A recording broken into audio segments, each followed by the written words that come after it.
For today's video mga kaaspo, char lang. So, nakakain ni tagamay, no? Kini day mga kaaspo is kipalit na ko worth 106 na itulo ka slice. So, ang duha ko na pong gilain para na po to sa sunod nga utan. Ay, lumalaban. Di ay mga kaaspo, magluto ko karon og pakbit. Og basig na tingala mo mga kaaspo, nga naabaday pakbit nga na ay sayote. Kadi din sayote mga kaaspo, ako na lang pong giapil. Kay morning sobra katunglas nga nagutan ko og sayote. Sayang manggudpod kung ato lang pong ilabay og madugay pod siya sa ref, malata pod siya. Ma'am, ako na lang po siyang giapil para dili masayang. Diba? Pakbit with... Sayang mga mga kaaspo, magpakbit mi, dili na butangan ng uyap. Pero this time, kinay may baligya si Nanay Janet nga uyap, amo na lang pong giapilan og balik 5. Actually, kulang-kulang mga ding ingredients nga pagkapakbit mga kaaspo.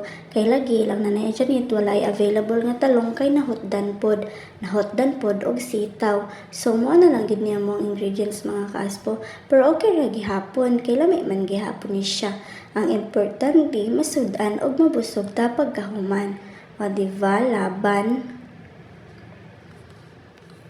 Labanan jud sa karne mga kaaspo, no? Sa karne nga balik 105. 105 ba to? 106.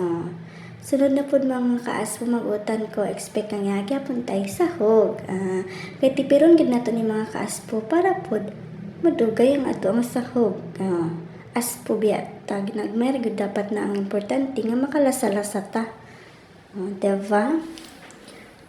So, maninika mga kaaspo, ato na rin gisahon ng ato ang mga lamasern para maluto na nato atong panakbit.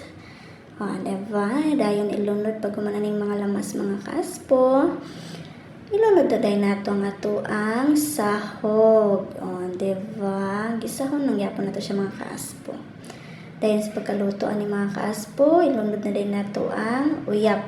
Kay gusto mo gud na ako mga kaaspo nga maluto ang uyap.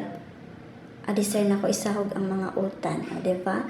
Mga kaaspo, ayaw mo pagpatakag asin-asin anay mga kaaspo, samot nang magbutang tag-uyap mga kaaspo, kang uyap, hasta yung parata.